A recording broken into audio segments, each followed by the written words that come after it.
I was just trying to scare the thief away, but suddenly, when the doorbell rang, I got startled and pulled the trigger. My wife rushed into the living room and turned on the lights. I saw the stranger I'd shot, blood pouring from his eye. My hands were shaking. Shortly after the police arrived, the sheriff recognized the intruder as a wanted criminal named Freddie. He told me not to worry. It was clearly self-defense. To close the case, I needed to go down to the station and give my statement. Sitting in the back of the police car, I couldn't believe I'd actually killed someone. When I got home, my wife and I collapsed on the floor, staring at the blood on the wall, not knowing what to do. Eventually, we started cleaning up the bloodstains. By morning, the whole town had heard what happened. The sheriff told me that Freddie would be buried the next day, but I couldn't help wondering, did he have any family? The sheriff said he had a father who was serving time in prison, but here's the thing, his father was being released today. Shit don't fall far from the tree.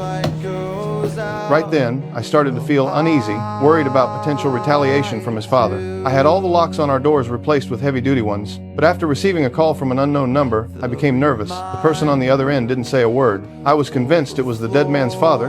Out of fear, I didn't sleep at all that night. I sat in the living room, staying alert until dawn. The next morning, I decided to go to the cemetery to see Freddie's grave, but as I sat in my car, an old man suddenly appeared beside the window. Quiet and peaceful, isn't it?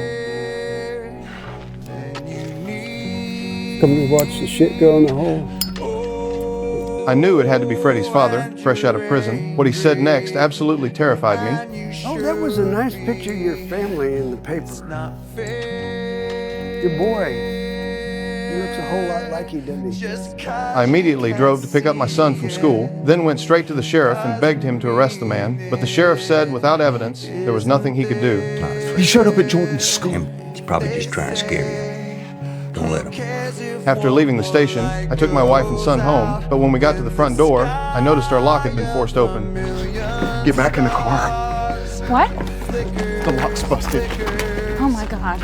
I told my wife to take our son to the police station while I grabbed a tool from the trunk and went inside to check things out. At first, I didn't see anyone, but when I walked into my son's bedroom, I found a bullet on the floor. Following the trail, I discovered a stuffed animal with its eye gouged out, then another bullet, and another. The police arrived quickly. Now we had evidence. They assigned officers to secretly protect us and left one cop stationed inside the house, but I still couldn't sleep. I went downstairs for a glass of milk, and when I returned to the bedroom to try to rest, Freddie's father was standing right beside my son's bed. When I heard strange noises again, I went back downstairs to investigate. The attic entrance was wide open.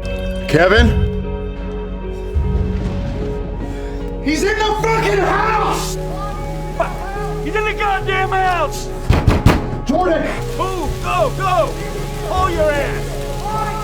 I slammed against my son's bedroom door with all my strength. By the time I got in, the old man had already escaped through the window. But because of the heavy rain, the officers searching outside couldn't find any trace of him. The next morning, I got a call from the sheriff. He said they'd caught the old man and were about to send him to prison. I finally felt relieved, thinking the danger had passed. I headed to the station in high spirits, but after finishing my statement, I noticed wanted posters on the wall. When I saw Freddie's name, I stepped closer to take a look. To my shock, this Freddie wasn't the man I'd shot that night. I showed the poster to the sheriff and asked him what was going on, but he insisted this was the same person I'd shot. That is not the guy. He said I was probably too stressed and my memory had gotten fuzzy. Before I could get a clear explanation, the sheriff rushed me out of the station, but I knew I hadn't misremembered. That evening, I went back to the station to ask more questions. That's when I saw the sheriff and his men loading the old man into a car, but the sheriff told me they'd already sent him to prison. After thinking it over, I got in my car and followed them. They drove to a spot near some railroad tracks and injected the old man with a sedative, then laid him down on the tracks. They'd even staged the scene to make it look like he'd passed out drunk. Watching this unfold, I was completely stunned. If I hadn't actually killed Freddie, why were they framing me for it? Why were they trying to get rid of Freddie's father? Before I could process what was happening, I heard the train approaching.